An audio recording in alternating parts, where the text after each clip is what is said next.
Om Swastiastu. Saya Ayu Salma Ardana Iswari, NPM 1932 122 104. Di sini saya akan memaparkan materi tentang strategi memasuki pasar global. Baik, poin-poin yang dibahas di chapter ini adalah yang pertama, pemilihan pasar target. Yang kedua, pemilihan metode yang digunakan dalam memasuki pasar global. Yang ketiga yaitu ekspor. Yang keempat lisensi. Yang kelima waralaba. Yang keenam manufaktur kontrak atau outsourcing. Yang ketujuh pengembangan melalui usaha bersama. Yang ke-8 anak perusahaan yang dimiliki sepenuhnya. Yang ke-9 aliansi strategis. Dan yang ke-10 waktu untuk memasuki pasar global. Dan yang terakhir strategi untuk keluar dari pasar global.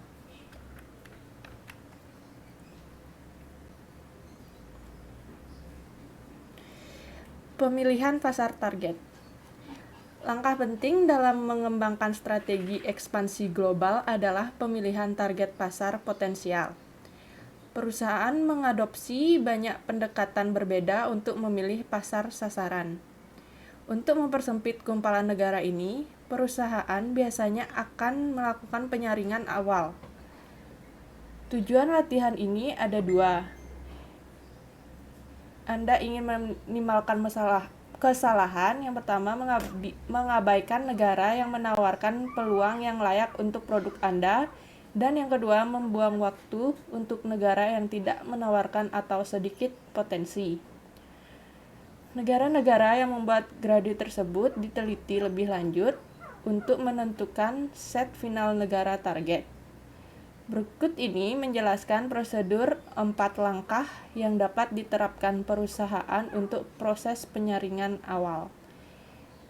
Langkah yang pertama yaitu pemilihan indikator dan pengumpulan data. Pertama, perusahaan perlu mengidentifikasi seperangkat indikator sosial ekonomi dan politik yang dianggap penting. Indikator yang dipilih perusahaan sebagian besar didorong oleh tujuan strategis yang dijabarkan dalam misi global perusahaan. Starbucks melihat indikator ekonomi, ukuran populasi, dan apakah perusahaan dapat menemukan mitra usaha patungan yang baik. Ketika memilih pasar untuk tujuan tertentu produk, indikator juga akan tergantung pada sifat produk.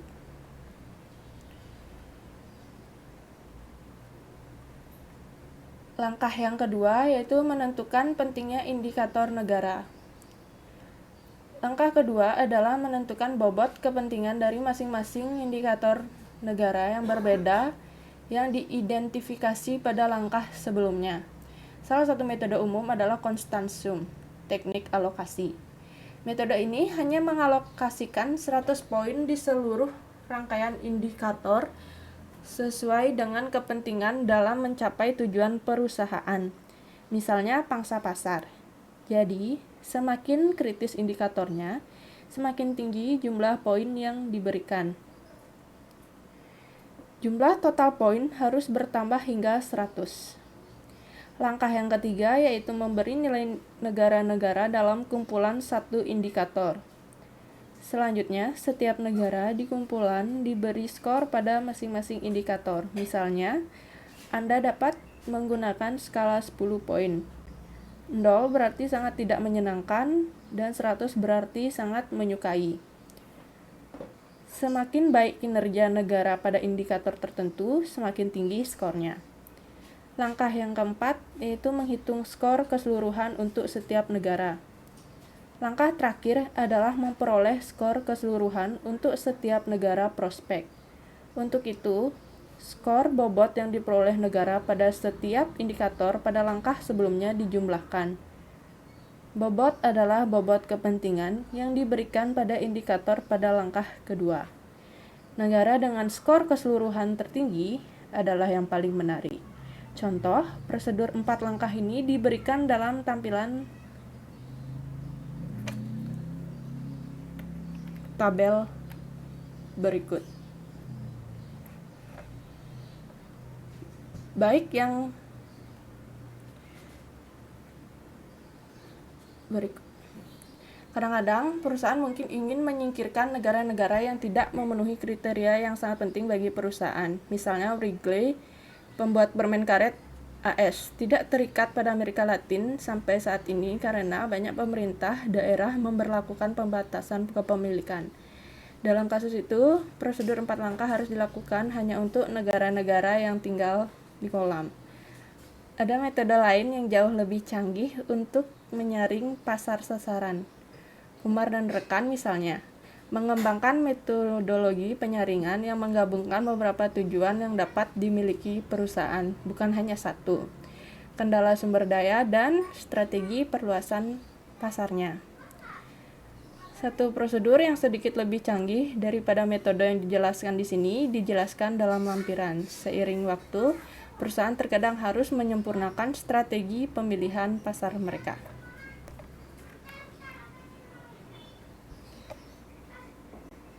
Selanjutnya, memilih metode yang digunakan dalam memasuki pasar. Dalam memasuki pasar global, beberapa kriteria keputusan akan mempengaruhi pilihan mode entry. Secara kasar, dua kelas kriteria keputusan dapat dibedakan, yaitu kriteria internal atau khusus perusahaan dan kriteria eksternal atau khusus lingkungan. Mari kita pertimbangkan terlebih dahulu kriteria eksternal utama. Ukuran dan pertumbuhan pasar.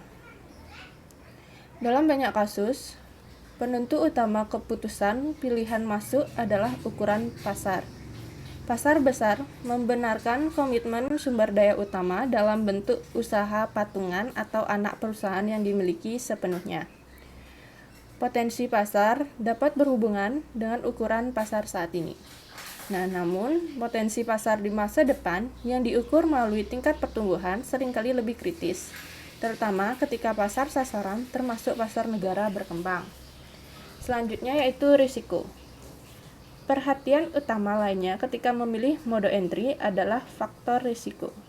Risiko berkaitan dengan ketidakstabilan lingkungan politik dan ekonomi yang dapat mempengaruhi prospek bisnis perusahaan. Secara umum, semakin besar faktor risikonya, semakin kecil keinginan perusahaan untuk membuat komitmen sumber daya utama ke negara atau wilayah yang bersangkutan. Jelas, tingkat risiko negara berubah dari waktu ke waktu. Di Bolivia misalnya, terpilihnya Evo Morales, mantan petani koka pribumi, yang berhaluan kiri menciptakan ketidakpastian yang sangat besar bagi investor asing di negara itu. Banyak perusahaan memilih untuk memulai kehadiran mereka dengan kantor penghubung di pasar yang berisiko tinggi. Tetapi, pada saat yang sama, terlihat sangat menarik karena ukuran atau potensi pertumbuhannya. Misalnya, MetLife, perusahaan asuransi, membuka kantor penghubung di Shanghai dan Beijing sambil menunggu izin dari pemerintah Cina untuk mulai beroperasi. Kantor penghubung berfungsi sebagai pos pendengar berbiaya rendah untuk mengumpulkan intelijen pasar dan menjalin kontrak dengan distributor dan atau klien potensial. Selanjutnya, peraturan pemerintah atau keterbukaan. Peraturan pemerintah juga menjadi pertimbangan untuk dalam pemilihan mode masuk. Di banyak negara, peraturan pemerintah sangat membatasi rangkaian pilihan yang tersedia. Sebuah contoh yang baik adalah peraturan industri penerbangan di Amerika Serikat. Maskapai penerbangan diklasifikasikan sebagai aset strategis dan akibatnya maskapai asing tidak dapat memperoleh kepemilikan mayoritas dari operator Amerika Serikat. Hambatan perdagangan dari semua jenis membatasi pilihan masuk keputusan. Dalam industri mobil, persyaratan konten lokal di negara-negara seperti Prancis dan Italia memainkan peran utama di balik keputusan pembuat mobil Jepang seperti Toyota dan Nissan untuk membangun kehadiran manufaktur lokal di Eropa. Selanjutnya, lingkungan yang kompetitif. Sifat situasi persaingan di pasar lokal adalah pendorong lain. Dominasi Kellogg Co. sebagai pemain global di pasar sereal siap saji merupakan motivasi utama untuk pendirian Cereal Partners Worldwide pada awal 1990-an, sebuah perusahaan patungan antara Nestle dan General Mills. Kemitraan ini memperoleh beberapa pangsa pasar, atau dibandingkan dengan pangsa gabungan Nestle dan General Mills sebelum dilingkup. Di berbagai pasar, meskipun sebagian besar dengan mengorbankan pemain yang lebih rendah seperti Quaker Oats dan Ralston Purina. Dengan cara yang sama, akuisisi oleh SABMiller, salah satu pembuat bir terbesar di dunia, dari Bavaria yang berbasis di Kolombia, membawa perusahaan tersebut mendekati kontrol monopoli di 4 negara Amerika Selatan, yaitu Peru, Kolombia, Ekuador, dan Panama. Selanjutnya itu jarak budaya. Jadi beberapa ahli berpendapat bahwa jarak budaya antar negara juga berdampak pada keputusan pilihan mode masuk. Pendapat tentang sifat hubungan berbeda. Beberapa berpendapat bahwa melalui persentase kepemilikan ekuitas yang lebih tinggi, MNC mampu menyembatani perbedaan nilai budaya, dan institusi yang lain mencatat bahwa dengan mengandalkan usaha patungan daripada anak perusahaan yang dimiliki sepenuhnya, MNC dapat menurunkan eksposur risiko mereka di pasar yang lebih jauh secara budaya.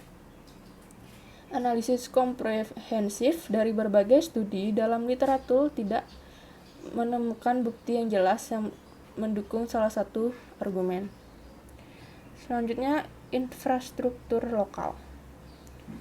Infrastruktur fisik pasar mengacu pada sistem distribusi negara, jaringan transportasi, dan sistem komunikasi. Secara umum, semakin buruk infrastruktur lokal, semakin enggan perusahaan untuk menggunakan sumber daya utama. Kombinasi dari semua faktor ini menentukan daya tarik pasar secara keseluruhan dari negara-negara yang dipertimbangkan. Pasar dapat diklasifikasikan dalam 5 jenis negara berdasarkan daya tarik pasar masing-masing, yaitu platform negara yang dapat digunakan untuk mengumpulkan intelijen dan membangun jaringan. Contohnya termasuk Singapura dan Hong Kong. Negara-negara berkembang yang tujuan utamanya adalah membangun kehadiran awal, misalnya melalui kantor penghubung, Vietnam dan Filipina adalah contohnya. Negara-negara yang sedang berkembang menawarkan keuntungan lebih awal yang sering mendorong perusahaan untuk membangun kehadiran yang signifikan, untuk memanfaatkan peluang pasar di masa depan seperti di Cina dan India. Negara yang matang dan mapan seperti Korea Selatan, Taiwan, dan Jepang, negara-negara ini memiliki prospek pertumbuhan yang jauh lebih sedikit daripada jenis pasar lainnya. Seringkali, pesaing lokal sudah mengakar kuat. Di sisi lain, pasar ini memiliki kelas menengah yang cukup besar dan infrastruktur yang solid. Tugas utama di sini adalah mencari jalan untuk mengembangkan pasar lebih lanjut melalui aliansi strategis, investasi besar, dan akuisisi pemain asing lokal atau lebih kecil.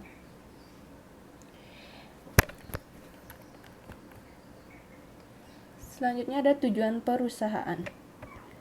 Tujuan perusahaan adalah pengaruh utama dalam memilih mode entry. Perusahaan yang memiliki aspirasi terbatas biasanya akan lebih memilih opsi masuk yang memerlukan jumlah komitmen minimum, misalnya lisensi. Perusahaan proaktif dengan tujuan strategis yang ambisius, di sisi lain biasanya akan memilih mode masuk yang memberikan mereka fleksibilitas dan kontrol yang mereka butuhkan untuk mencapai tujuan mereka. InBev, sebuah perusahaan minuman Belgo Brasil, membutuhkan pijakan yang kuat di pasar Amerika Serikat untuk menjadi pembuat bir terkemuka di dunia. Pada bulan Juni 2008, InBev mengajukan penawaran untuk Anheuser-Busch yang menerima tawaran tersebut sebulan kemudian setelah InBev menaikkan harga penawaran. Dengan menggabungkan kedua perusahaan tersebut, CEO InBev Carlos Brito berharap dapat menciptakan perusahaan global yang lebih kuat dan lebih kompetitif, dengan portofolio merek di seluruh dunia yang tak tertandingi dan jaringan distribusi.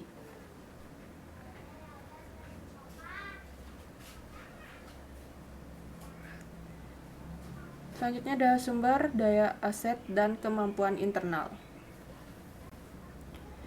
Perusahaan dengan sumber daya yang terbatas atau aset yang terbatas dibatasi pada mode entry dengan komitmen rendah, seperti mengekspor dan memberi lisensi yang tidak terlalu menuntut sumber daya mereka.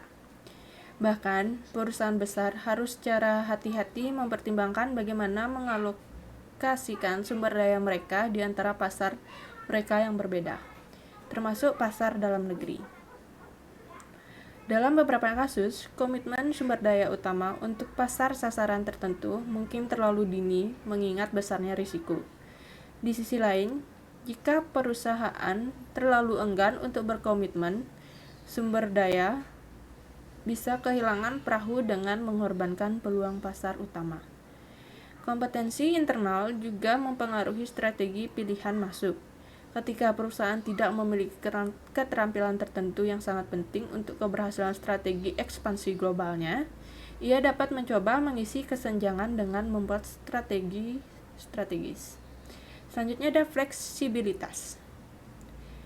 Mode entry yang terlihat sangat menarik saat ini belum tentu menarik 5 atau 10 tahun ke depan. Lingkungan negara, tuan rumah berubah secara konstan. Segmen pasar baru muncul, pelanggan lokal menjadi lebih menuntut atau lebih sadar harga. Preferensi mereka dapat berubah seiring waktu. Pesaing lokal menjadi lebih canggih. Untuk mengatasi perubahan lingkungan ini, pemain global membutuhkan sejumlah fleksibilitas. Fleksibilitas yang ditawarkan oleh berbagai alternatif mode entry sangat bervariasi. Mengingat sifatnya, pengaturan kontrak seperti usaha patungan atau lisensi cenderung memberikan sedikit fleksibilitas. Ketika hambatan keluar utama ada, anak perusahaan yang dimiliki sepenuhnya sulit untuk dilepaskan dan oleh karena itu menawarkan fleksibilitas yang sangat sedikit dibandingkan dengan alternatif masuk lainnya. Meskipun beberapa faktor yang tercantum di atas mendukung mode entry kontrol tinggi, kriteria lain menyarankan mode kontrol rendah. Mode entry yang berbeda dapat diklasifikasikan menurut tingkat kontrol yang mereka tawarkan kepada peserta dari kontrol rendah. Misalnya ekspor tidak langsung ke mode kontrol tinggi, misalnya anak perusahaan yang dimiliki sepenuhnya. Sampai batas tertentu, keputusan mode masuk yang tepat bermuara pada masalah seberapa banyak kontrol yang diinginkan. Idealnya, peserta ingin memiliki kontrol sebanyak mungkin. Namun, mode entry yang menawarkan tingkat kontrol yang besar juga memaksakan komitmen sumber daya yang substansial dan sejumlah besar risiko. Oleh karena itu, peserta menghadapi trade-off antara manfaat dari peningkatan kontrol dan biaya komitmen sumber daya dan risiko.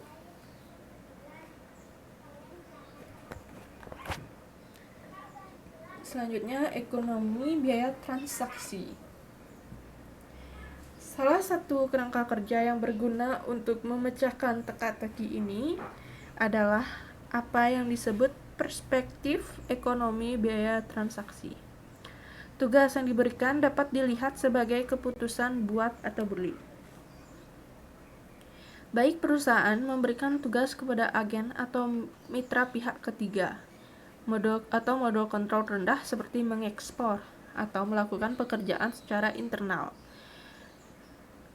Ekonomi biaya transaksi berpendapat bahwa struktur tata kelola yang diinginkan atau mode kontrol tinggi versus rendah bergantung pada biaya transaksi komparatif, yaitu biaya menjalankan operasi. Dalam konteks pilihan mode entry, perspektif ekonomi biaya transaksi memperlakukan setiap entry sebagai transaksi. Pendekatan ekonomi biaya transaksi dimulai dengan premis bahwa pasar komparatif. Oleh karena itu, tekanan pasar meminimalkan kebutuhan akan kontrol. Di bawah skenario utopis ini, mode kontrol rendah seperti mengekspor lebih disukai karena tekanan persaingan memaksa mitra luar untuk mematuhi kewajiban kontraktualnya. Ketika mekanisme pasar gagal, mode entry kontrol tinggi menjadi lebih diinginkan. Dari sudut ekonomi biaya transaksi, kegagalan pasar biasanya terjadi ketika aset khusus transaksi menjadi berharga. Ini adalah aset yang berharga hanya untuk tentang aplikasi yang sangat sempit. Contohnya termasuk ekuitas merek, teknologi kepemilikan, dan pengetahuan. Ketika jenis aset ini menjadi sangat penting, perusahaan mungkin lebih baik mengadopsi mode entry control tinggi untuk melindungi aset ini dari perilaku oportunistik manajer dan ketidakpastiannya. Selanjutnya yaitu tampilan berbasis sumber daya.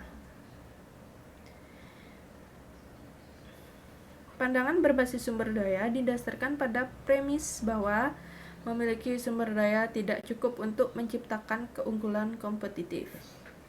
Perusahaan juga perlu diorganisir untuk memanfaatkan sepenuhnya sumber dayanya. Tampilan berbasis sumber daya menyarankan bahwa entry harus dipertimbangkan dalam konteks postur strategis keseluruhan perusahaan. Menurut paradigma ini, perusahaan dengan keunggulan kompetitif berbasis sumber daya yang tidak dapat ditiru lebih memilih untuk memperluas melalui anak perusahaan yang dimiliki sepenuhnya karena dua alasan. Yang pertama, melalui mode entry yang dimiliki sepenuhnya, perusahaan lebih mampu melindungi nilai keunggulan berbasis sumber dayanya terhadap erosi nilai, misalnya pencurian paten. Yang kedua, dengan memiliki anak perusahaan yang dimiliki sepenuhnya, perusahaan dapat menangkap dan mentransfer pengetahuan antara induk dan unit asing secara lebih efisien. Ada 3 perbedaan antara perspektif ekonomi biaya transaksi dengan tampilan berbasis sumber daya. Yang pertama, kedua teori tersebut berbeda dalam cara mereka memprediksi perbedaan mode masuk. Sedangkan ekonomi biaya transaksi memprediksi mode entry control tinggi karena perilaku oportunistik mitra perusahaan, misalnya pemegang lisensi. Tampilan berbasis sumber daya menghubungkan kegagalan pasar dengan mekanisme lain. Ketika multinasional memiliki kemampuan unggul dalam menyebarkan pengetahuan dan calon mitra, misalnya pemegang lisensi, menghadapi tantangan dalam memperoleh dan mengintegrasikan pengetahuan yang MNC akan lebih memilih entitas kontrol tinggi secara efisien. Yang kedua, sementara ekonomi biaya transaksi berfokus pada entry sebagai peristiwa satu kali. Tampilan berbasis sumber daya melihat urutan entry sebagai proses dinamis di mana ekonomi biaya transaksi dapat belajar dari dan membangun pengalaman entry sebelumnya. Perbedaan ketiga berkaitan dengan keuntungan spesifik perusahaan. Sedangkan ekonomi biaya transaksi berfokus pada eksploitasinya, tampilan berbasis sumber daya menekankan pada eksploitasi dan pengembangannya. Tampilan berbasis sumber daya menyatakan bahwa entry pasar tidak hanya didorong oleh sumber daya yang dimiliki oleh MNC, tetapi entry target juga dapat membantu MNC dalam mengembangkan keunggulan baru.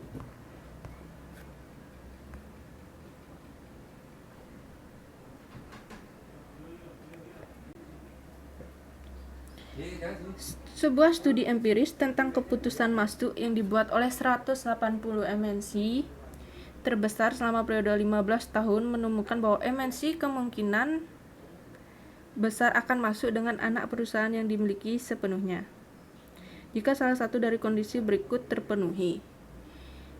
Entry ini melibatkan lini bisnis intensif R&D. Entry tersebut melibatkan lini bisnis intensif iklan atau ekuitas merek tinggi.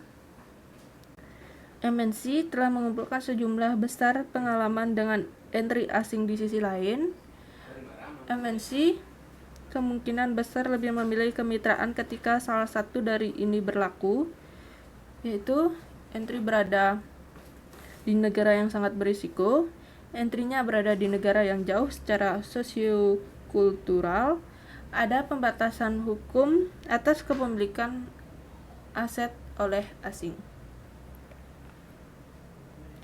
Selanjutnya ada mengekspor. Sebagian besar perusahaan memulai ekspansi internasional mereka dengan mengekspor. Bagi banyak usaha kecil, ekspor seringkali menjadi satu-satunya alternatif untuk menjual barang-barang mereka di pasar luar negeri. Cukup banyak perusahaan Fortune 500 seperti Boeing dan Caterpillar juga menghasilkan sebagian besar pendapatan global mereka melalui penjualan ekspor. Perusahaan yang berencana untuk terlibat dalam ekspor memiliki pilihan antara 3 opsi besar, yaitu ekspor tidak langsung, kooperatif, dan langsung. Ekspor tidak langsung berarti bahwa perusahaan menggunakan perantara yang berbasis di pasar dalam negeri untuk menangani ekspor. Dengan kooperatif ekspor, perusahaan mengadakan perjanjian dengan perusahaan lain atau lokal atau asing, di mana mitra akan menggunakan jaringan distribusinya untuk menjual barang-barang eksportir. Ekspor langsung itu berarti bahwa perusahaan mendirikan organisasi ekspornya sendiri dan bergantung pada perantara yang berbasis di pasar luar negeri, misalnya distributor asing.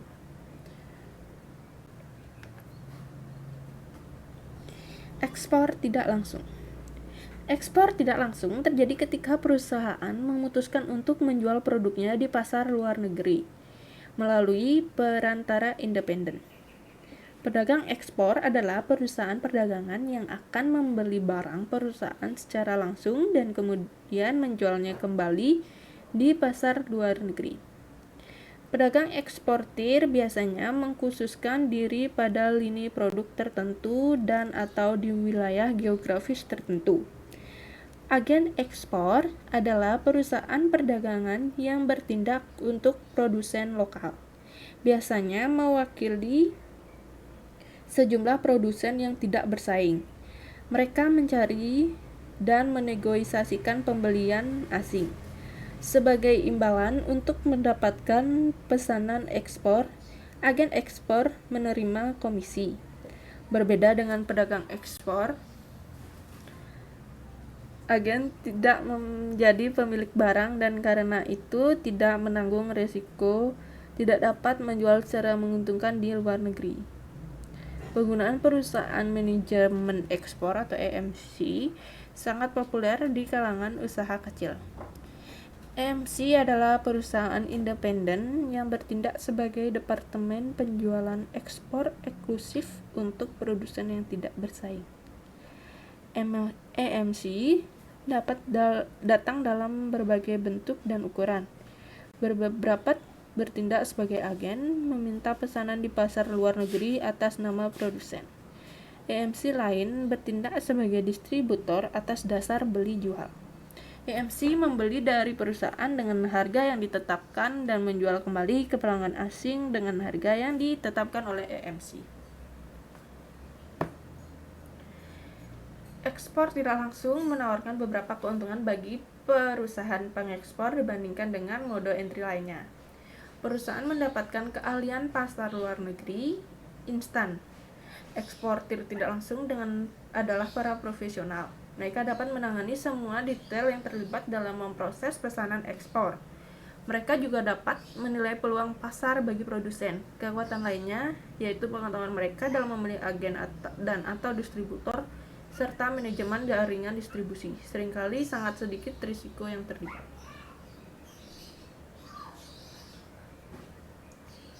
Selanjutnya, ekspor kooperatif.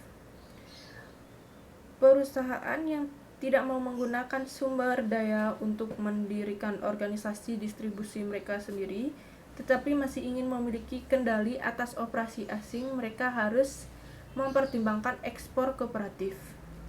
Salah satu bentuk ekspor kooperatif yang paling populer adalah ekspor piggyback, dengan membonceng perusahaan menggunakan jaringan distribusi luar negeri dari perusahaan lain, lokal atau asing, untuk menjual barangnya di pasar luar negeri. Wrigley, perusahaan permen karet Amerika Serikat, memasuki India dengan membonceng Paris, sebuah perusahaan gula-gula lokal.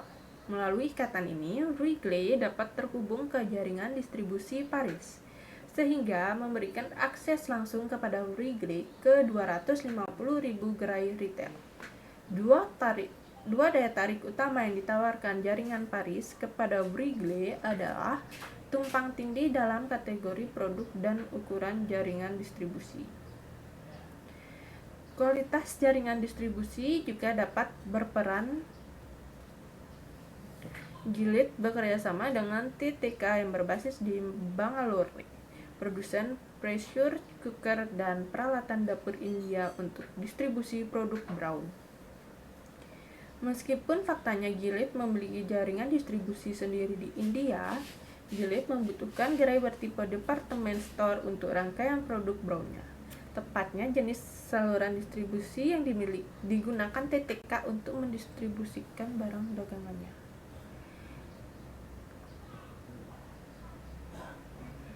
Ekspor langsung. Di bawah ekspor langsung, perusahaan mendirikan departemen pengekspornya sendiri dan menjual produknya melalui perantara yang berlokasi di pasar luar negeri. Begitu potensi penjualan internasional menjadi besar, ekspor langsung seringkali terlihat jauh lebih menarik daripada ekspor tidak langsung. Sampai tingkat tertentu, pilihan antara ekspor tidak langsung dan langsung adalah keputusan buat atau beli. Haruskah perusahaan melakukan tugas ekspor atau lebih baik menyerahkan tugas tersebut kepada pihak luar? Dibandingkan dengan pendekatan tidak langsung, ekspor langsung memiliki sejumlah kelebihan. Eksportir memiliki jauh lebih banyak kontrol atas operasi internasionalnya. Nah, oleh karena itu, potensi penjualan dan laba sering jauh lebih signifikan daripada ekspor tidak langsung. Ini juga memungkinkan perusahaan untuk membangun jaringannya sendiri di pasar luar negeri dan mendapatkan umpan balik pasar yang lebih jauh. Ada harga yang harus dibayar, meskipun mengingat bahwa tanggung jawab atas tugas-tugas ekspor sekarang berada di tangan perusahaan. Tuntutan akan sumber daya manusia dan keuangan jauh lebih kuat daripada ekspor tidak langsung. Selain tugas bauran pemasaran, tugas-tugas ini melibatkan pemilihan pasar sasaran, mengidentifikasi dan memilih perwakilan di pasar luar negeri, dan sejumlah fungsi logistik, misalnya dokumentasi, asuransi pengiriman, pengemasan. Selanjutnya yaitu lisensi.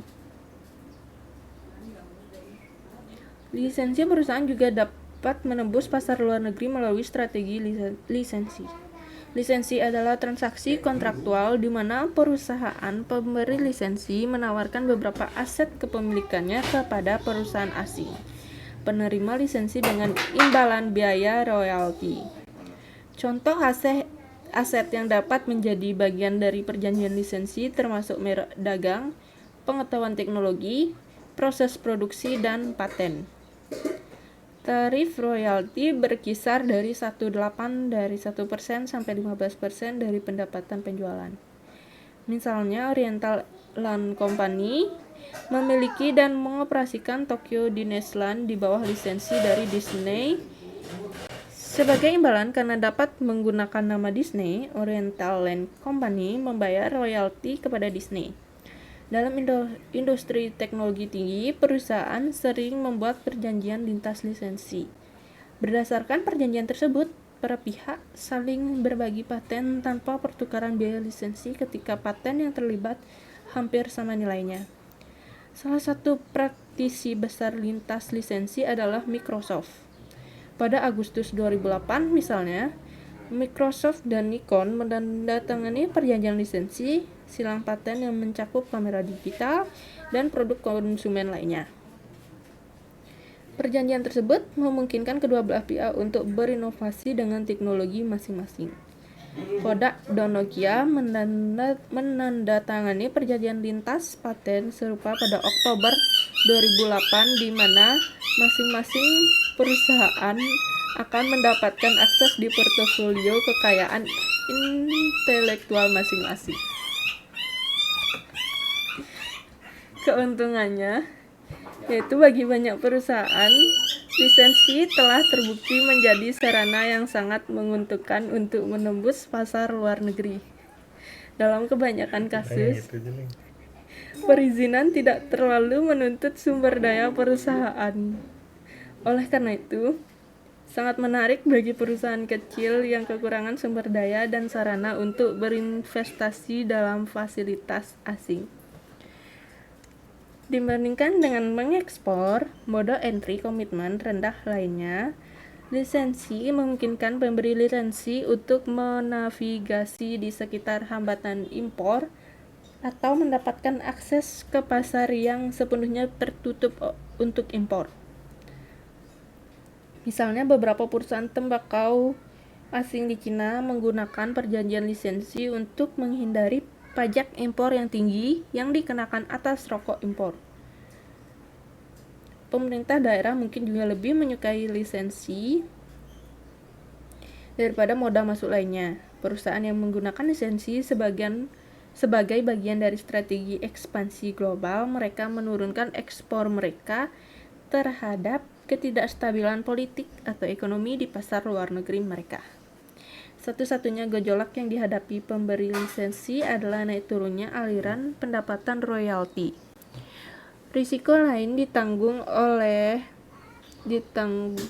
penerima lisensi. Dalam industri teknologi tinggi, lisensi teknologi memiliki dua daya tarik lagi. Dalam lingkungan sangat kompetitif, penetrasi pasar global yang cepat memungkinkan pemberi lisensi untuk menentukan standar teknologi yang terdepan dan dengan cepat mengamortisasi pengurangan R&D. Nah, peringatannya yaitu lisensi peringatan datang dengan beberapa peringatan.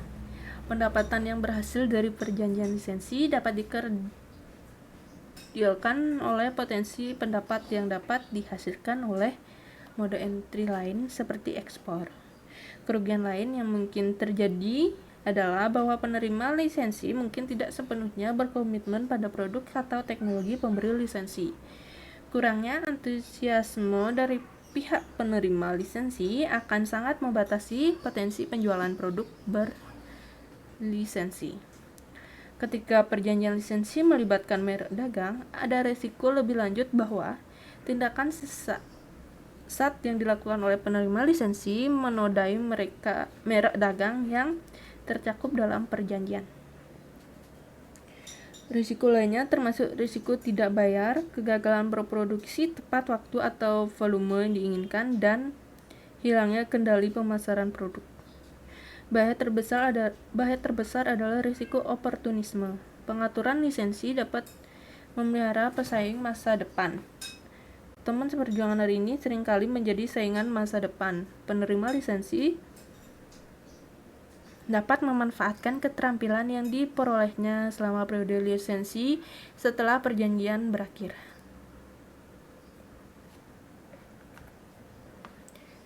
Selanjutnya itu waralaba. Sejumlah perusahaan industri jasa menggunakan waralaba sebagai sarana untuk menangkap peluang di pasar global. Misalnya dari 35.000 lebih restoran bermerek, lebih dari 2/3 atau 24.297 adalah waralaba.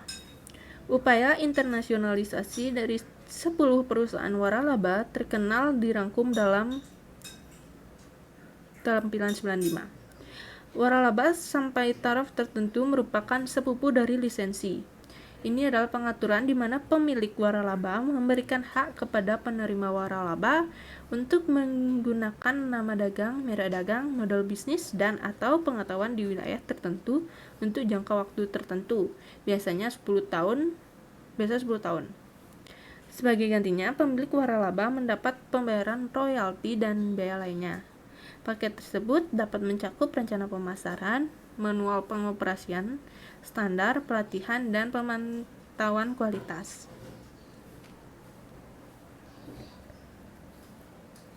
Keuntungan dari waralaba yaitu manfaat waralaba jelas. Pertama dan terpenting, perusahaan dapat memanfaatkan formula bisnis yang unggul dengan berekspansi ke luar negeri dengan investasi minimum, seperti halnya perizinan. Risiko politik bagi pemilik hak sangat terbatas. Lebih lanjut karena keuntungan pewaralaba terkait langsung dengan usaha mereka. Pewaralaba biasanya sangat termotivasi. Akhirnya, pemilik waralaba juga dapat memanfaatkan pengetahuan pewaralaba lokal tentang pasar lokal. Mereka biasanya memiliki pemahaman yang jauh lebih baik tentang adat dan hukum setempat daripada perusahaan asing. Nah, peringatannya, waralaba membawa beberapa risiko. Meskipun sama seperti dalam kasus perizinan, aliran pendapatan pemilik waralaba hanya sebagian kecil dari apa yang akan terjadi jika perusahaan memiliki saham ekuitas di usaha asing. Perusahaan dengan sedikit atau tanpa pengenalan nama biasanya menghadapi tantangan besar untuk menemukan mitra yang tertarik di pasar luar negeri. Menemukan waralaba yang cocok atau master waralaba bisa menjadi batu sandungan di banyak pasar. Di banyak negara, konsep waralaba sebagai modal bisnis hampir tidak dipahami. Perhatian utama adalah kurangnya kontrol atas operasi waralaba.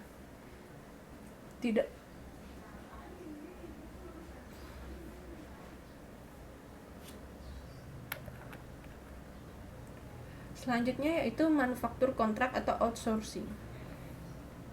Dengan kontrak manufaktur atau juga dikenal dengan outsourcing, perusahaan mengatur dengan perusahaan lokal untuk memproduksi atau merakit bagian dari produk atau bahkan seluruh produk. Pemasaran produk masih menjadi tanggung jawab perusahaan internasional. Banyak perusahaan telah menjadi sangat sukses dengan mengkhususkan diri dalam pembuatan kontrak.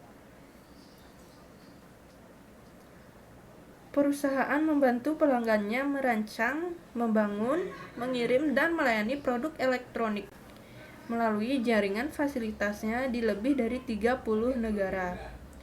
Daftar kliennya mencakup sebagian besar perusahaan elektronik seperti Sony Ericsson, Microsoft, Hewlett-Packard, dan Nortel. Namun pada tahun 2006, membuat mainan Denmark, Lego juga memutuskan untuk mengalihdayakan sebagian besar produksinya ke Flextronics sebagai bagian dari restrukturisasi rantai pasokannya. Nah, keuntungan dari ini yaitu penghematan biaya adalah motivasi utama di balik pembuatan kontrak. Penghematan biaya yang signifikan dapat dicapai untuk proses produksi padat karya dengan mencari produk di negara berupa rendah. Biasanya, negara pilihan adalah tempat yang memiliki keunggulan biaya sebagai tenaga kerja komparatif yang substansial. Penghematan biaya tenaga kerja bukan satu-satunya faktor. Penghematan juga dapat dicapai melalui manfaat perpajakan, biaya energi yang lebih rendah, biaya bahan baku, atau overhead. Beberapa manfaat yang tercantum untuk mode entry sebelumnya juga berlaku di sini. Subkontrak menyebabkan sejumlah kecil risiko politik dan ekonomi bagi perusahaan internasional. Ini juga memungkinkan perusahaan untuk fokus pada kompetensi intinya dan menyerahkan sisi manufaktur kepada orang lain. Dan manfaat lainnya termasuk fleksibilitas akses ke keahlian eksternal dan permintaan yang lebih sedikit pada sumber daya perusahaan atau modal dan staf. Peringatannya yaitu, namun pembuatan kontrak memang memiliki kelemahan. Jelas kekhawatiran yang diangkat untuk lisensi dan waralaba juga berlaku di sini.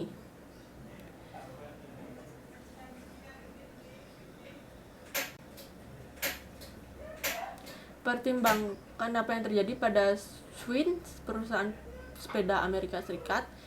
Schwinn pernah menjadi sumber tentang 80% sepedanya dari Giant Manufacturing, perusahaan Taiwan.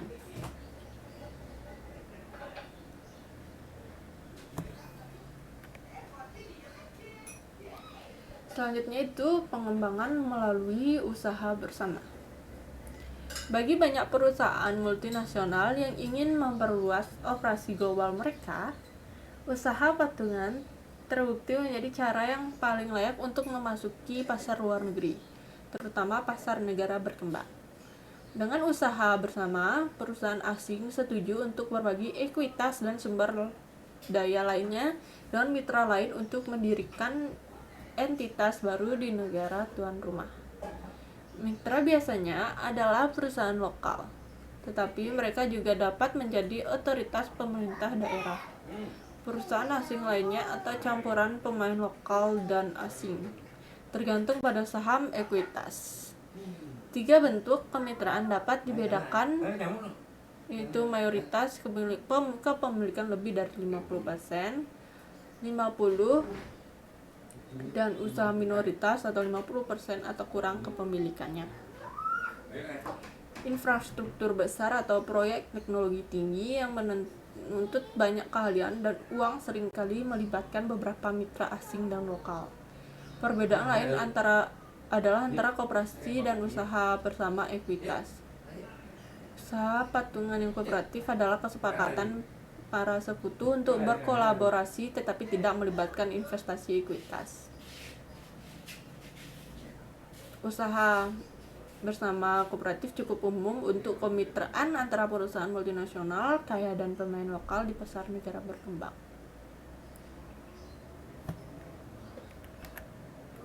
Keuntungannya yaitu keuntungan dari usaha bersama dibandingkan dengan bentuk komitmen sumber daya yang lebih rendah seperti perizinan adalah potensi pengembalian. Daya perizinan, misalnya perusahaan semata-mata mendapat pembayaran royalti alih-alih bagian dari keuntungan. Usaha patungan juga memerlukan lebih banyak kontrol atas operasi daripada sebagian besar mode entry sebelumnya yang dibahas jadi jauh.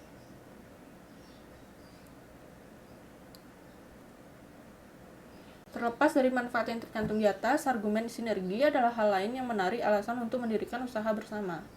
Kemitraan tidak hanya berarti berbagi modal dan mempertaruhkan.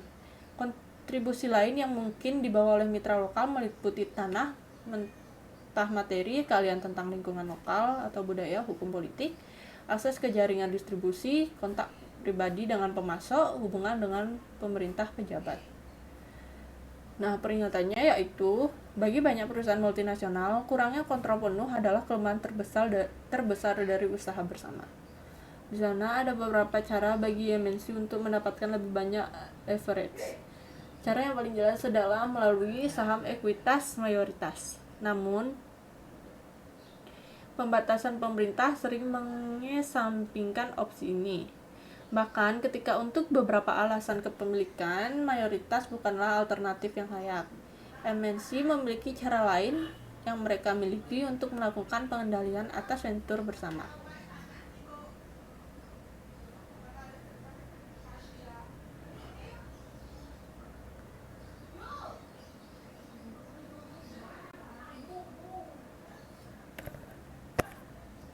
Selanjutnya yaitu anak perusahaan yang dimiliki sepenuhnya. Pada bulan September 2008, Coca-Cola menawarkan 2,4 miliar tunai untuk membeli perusahaan Cina Huiyan Juice. Pada saat itu, ini adalah tawaran pengambilan terbesar yang pernah dibuat oleh perusahaan asing untuk membeli perusahaan Cina.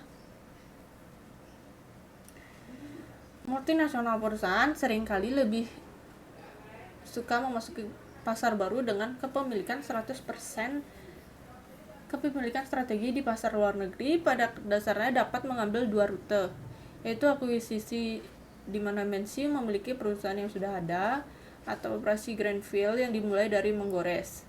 Seperti mode entry lainnya, entry kepemilikan penuh memerlukan manfaat tertentu ke MNC tetapi juga membawa risiko.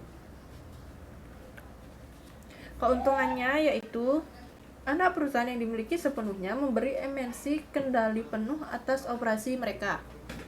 Hal ini sering dijadikan solusi ideal bagi perusahaan yang tidak ingin dibebani dengan segala risiko dan kecemasan yang terkait dengan mode entry lainnya seperti joint venturing. Kepemilikan penuh berarti semua keuntungan masuk ke perusahaan. Perusahaan yang sepenuhnya dimiliki memungkinkan asing investor untuk mengelola dan mengendalikan proses dan tugasnya sendiri dalam hal pemasaran, produksi, logistik, dan keputusan sumber. Mendirikan anak perusahaan yang dimiliki sepenuhnya juga mengirimkan sinyal komitmen yang kuat ke pasar lokal. Di beberapa pasar Cina, untuk contoh, anak perusahaan yang dimiliki sepenuhnya dapat didirikan jauh lebih cepat daripada usaha bersama dengan perusahaan lokal yang mungkin menghabiskan bertahun-tahun negosiasi sebelum lepas landas terakhir mereka. Poin terakhir sangat penting ketika ada keuntungan substansial dari menjadi pendatang awal di pasar sasaran. Nah, pernyataannya yaitu meskipun keuntungan dari kepemilikan 100%, banyak MNC cukup enggan untuk pilih mode entry khusus ini. Risiko kepemilikan penuh tidak dapat dengan mudah diskon. Kepemilikan penuh berarti bahwa perusahaan induk harus membawa beban penuh dari kemungkinan kerugian. Mengembangkan kehadiran asing tanpa dukungan pihak ketiga juga sangat menuntut sumber daya perusahaan. Jelas, selain risiko terkait pasar, risiko politik substansial, misalnya pengambilalihan nasionalisasi, dan risiko ekonomi, misalnya devaluasi mata uang, yang harus diperhitungkan.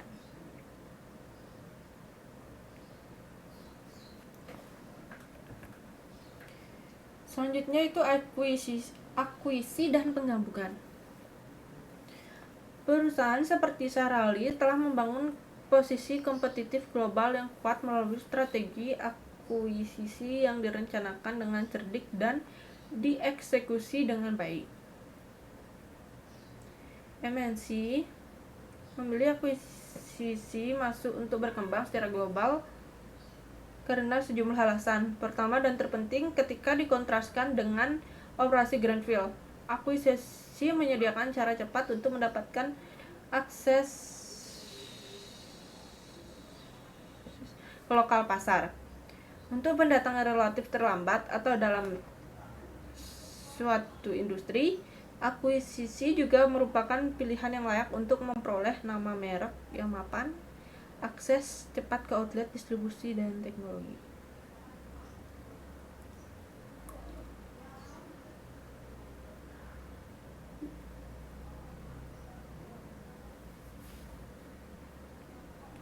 Cadbury Schweppes membeli 4,2 miliar pada tahun 2003 dari Adams. Businessman Pubzier menggambarkan keuntungan dari mode entry akuisisi.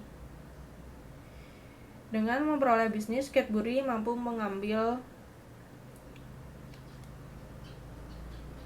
beberapa merek permen dan permen karet terkemuka, termasuk pelega tenggorokan Trident, Chiclets, Cheers, dan Halls.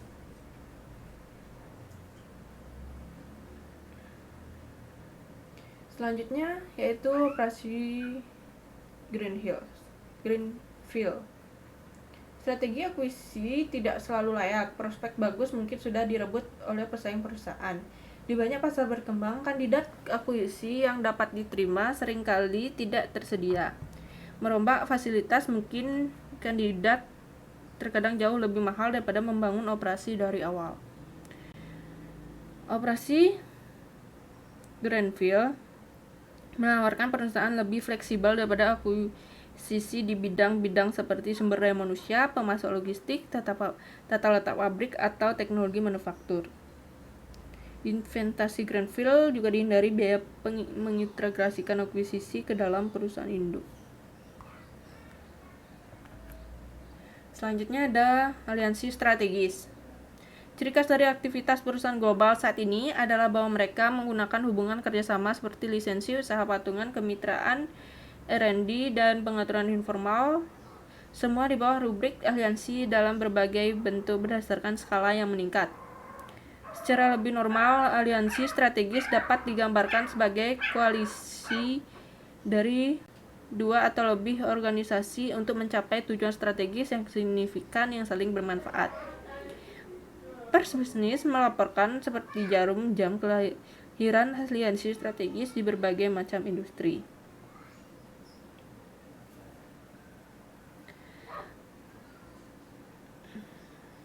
Jenis strategi aliansi itu ada aliansi strategis datang dalam segala bentuk. Pada suatu ekstrem, aliansi dapat didasarkan pada perjanjian lisensi sederhana antara dua mitra. Di sisi lain, mereka dapat berdiri dari jaringan ikatan yang tebal.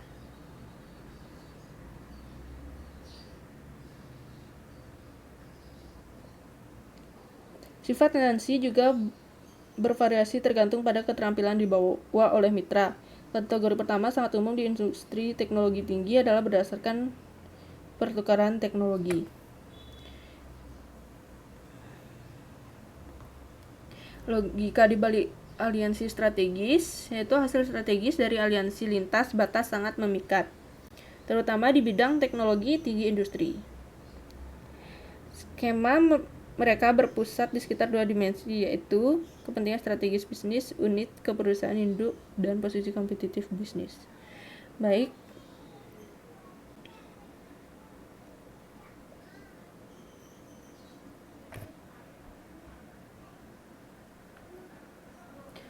nah, selanjutnya itu ada waktu untuk memasuki pasar global.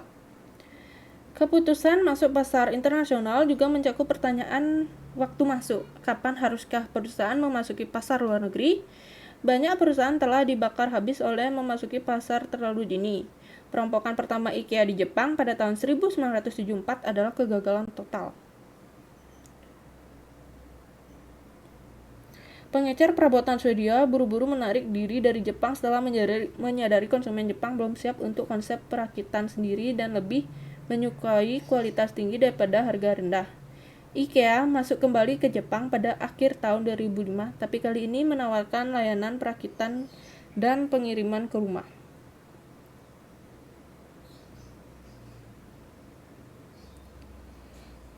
Penelitian tentang keputusan waktu untuk masuk internasional sangat langka. Satu studi meneliti keputusan waktu masuk perusahaan-perusahaan US Fortune 500 di Cina. Menurut studi ini, temuan perusahaan cenderung memasuki Cina lebih awal, yaitu semakin tinggi tingkat pengalaman internasional, semakin besar ukuran perusahaan, semakin luas cakupan produk dan layanan. Ketika pesaing sudah memasuki pasar, semakin menguntungkan kondisi risiko atau politik bisnis, dan ketika mode masuk non-ekuitas, misalnya lisensi ekspor dan aliansi non-ekuitas terpilih.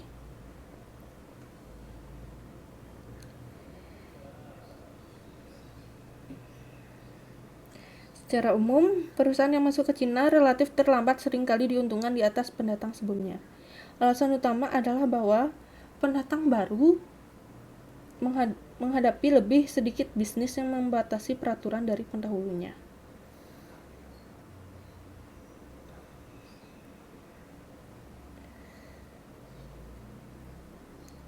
Dekat pasar pengetahuan didefinisikan sebagai pengetahuan atau budaya ekonomi yang dihasilkan di pasar yang sama di mana MNC sudah beroperasi. Temuan utama studi ini ada 4, yaitu yang pertama, pengetahuan pasar dekat memiliki dampak penting pada waktu masuk pasar luar negeri. Pengetahuan pasar dekat yang terakumulasi dari masuknya asing yang berhasil akan mengarah masuk sebelumnya pada pasar serupa. Kesamaan budaya dengan pasar dalam negeri tidak terikat dengan masuknya pasar luar negeri. Beberapa variabel daya tarik ekonomi sangat penting, secara khusus negara-negara dengan konsumen yang lebih kaya, ekonomi yang lebih besar, infrastruktur yang lebih maju, dan konsumen yang lebih mudah diakses cenderung dimasuki lebih awal. Dan faktor ekonomi lebih penting daripada faktor budaya dalam keputusan waktu masuk. Nah, selanjutnya yaitu ada strategi untuk keluar dari pasar global. Sejauh ini, kami telah berkonsentrasi pada strategi masuk internasional. Di bagian ini, kita akan berkonsentrasi pada flip side mereka, keluar atau divestasi strategi. Keluar dalam pemasaran global adalah tidak jarang. Pada tahun 2001, Colgate-Palmolive menjual merek deterjen cuciannya di Meksiko ke Henkel, pesaing Jermannya. Pintu gerbang secara radikal merombak strategi pada tahun 2001 ketika memutuskan untuk menghentikan operasi milik perusahaannya di luar Amerika. Pembuat komputer pribadi menutup operasi manufakturnya di Irlandia dan Malaysia. Pada tahun 2006, Walmart mundur 2 kali berturut-turut. Pengecer besar Amerika pertama menjual tokonya di Korea Selatan. Nah, keputusan untuk keluar atau divestasi pasar luar negeri tidak bisa dianggap enteng. Perusahaan mungkin memiliki beberapa alasan bagus untuk menarik diri dari pasar luar negeri mereka, yaitu kerugian berkelanjutan. Pasar utama sering dimasuki dengan perspektif jangka panjang. Paling perusahaan menyadari bahwa pengembalian segera dari investasi mereka tidak realistis dan bersedia menanggung kerugian selama bertahun-tahun. Namun, pada titik tertentu, sebagian besar perusahaan memiliki batasan berapa lama periode kerugian yang bersedia mereka toleransi. Kemudian, kesulitan dalam memecahkan pasar. Sebuah perusahaan juga dapat memutuskan untuk mencabut steker ketika sulit untuk menembus pasar di negara tuan rumah. Selanjutnya ada keriangan. Perusahaan sering meremehkan risiko ekonomi negara tuan rumah dan lingkungan politik. Banyak perusahaan multinasional telah bergegas ke pasar negara berkembang terpikat oleh prospek menggoda populasi besar dengan pendapatan meningkat.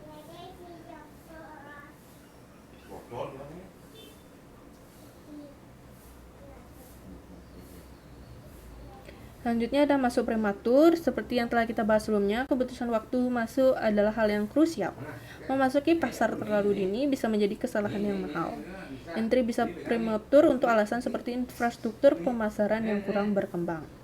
Selanjutnya ada alasan etis. Perusahaan yang beroperasi di negara-negara seperti Myanmar atau Kuba dengan catatan hak asasi manusia yang dipertanyakan sering mendapat banyak kritik di pasar lain.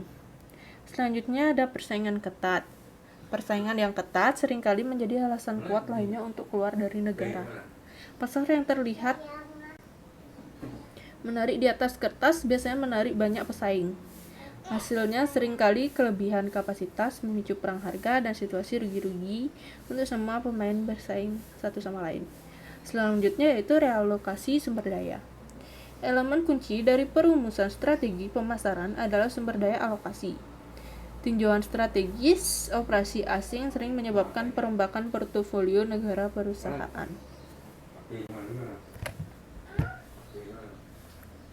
Nah, selanjutnya yaitu risiko keluar dari pasar global. Yaitu jelas keluar dari pasar adalah keputusan yang harus diambil dengan hati-hati. Sama seperti ada hambatan untuk masuk, ada hambatan keluar yang dapat menunda atau memperumit keputusan keluar. Hambatan yang membuat keputusan divestasi menjemu meliputi biaya untuk tetap keluar dari suatu negara seringkali melibatkan biaya tetap yang besar. Selanjutnya, kerusakan citra perusahaan. Sebuah spillover negatif dari keputusan divestasi juga bisa termasuk kerusakan citra perusahaan jika penutupan pabrik menyebabkan hilangnya pekerjaan. Selanjutnya, disposisi aset. Aset yang sangat terspesialisasi untuk bisnis atau lokasi tertentu yang digunakan untuk menciptakan penghalang untuk keluar. Selanjutnya yaitu sinyal ke pasar lain. Kekhawatiran lain adalah bahwa keluar dari satu negara atau wilayah mungkin mengirim sinyal negatif yang kuat ke negara lain tempat perusahaan beroperasi. Keluar dapat menyebabkan hilangnya pekerjaan di negara tuan rumah. Pelanggan risiko kehilangan layanan purna jual mendukung distributor berdiri untuk kehilangan dukungan perusahaan dan mungkin menyaksikan signifikan jatuh dalam bisnis mereka. Selanjutnya, peluang jangka panjang. Meskipun keluar terkadang merupakan satu-satunya hal yang masuk akal untuk dilakukan, perusahaan harus menghindari kepicikan. Selanjutnya itu ada pedoman. Tumbuh melalui ekspansi internasional bukanlah formula yang tepat untuk semua perusahaan. Daya tarik pasar negara berkembang seperti negara-negara BRIC telah menggairahkan banyak orang manajer pemasaran. Sayangnya, kenyataan tidak selalu sesuai dengan hype, namun perusahaan harus menangani keputusan keluar dengan hati-hati. Berikut adalah beberapa pedoman yang manajer harus merenungkan sebelum membuat keputusan keluar, yaitu merenungkan dan menilai semua pilihan untuk menyelamatkan bisnis asing. Keluar sangat menyakitkan baik bagi perusahaan maupun pemangku kepentingan lainnya. Sebelum melakukan gerakan apapun, penting untuk menganalisis mengapa hasilnya di bawah harapan dan untuk mempertimbangkan kemungkinan alternatif yang dapat menyelamatkan bisnis. Selanjutnya itu keluar bertahap. Singkat dari jalan keluar penuh, opsi perantara adalah strategi keluar tambahan. Perusahaan dapat membatalkan operasi mereka dan memulai kembali ketika permintaan atau kondisi biaya membaik. Contohnya, McDonald merestrukturisasi karirnya di 4 negara dengan mengalihkan kepemilikan kepada pemegang lisensi. Dan selanjutnya, migrasikan pelanggan. Jika keluar terbukti menjadi keputusan yang optimal, satu masalah rumit adalah bagaimana untuk menangani pelanggan yang bergantung pada perusahaan untuk dukungan layanan purna jual dan suku cadang. Jelas, penting bahwa pelanggan tidak menjadi yatim piatu. Salah satu solusinya adalah bermigrasi mereka ke pihak ketiga. Gateway misalnya mengadakan kontrak dengan layanan pihak ketiga penyedia untuk menawarkan dukungan layanan pelanggan kepada pelanggan di pasar yang terpengaruh. Demikian pemaparan saya pada chapter ini, semoga dapat dipahami dan diterima dengan baik. Sekian dan terima kasih. Om Santi Santi Santi Om.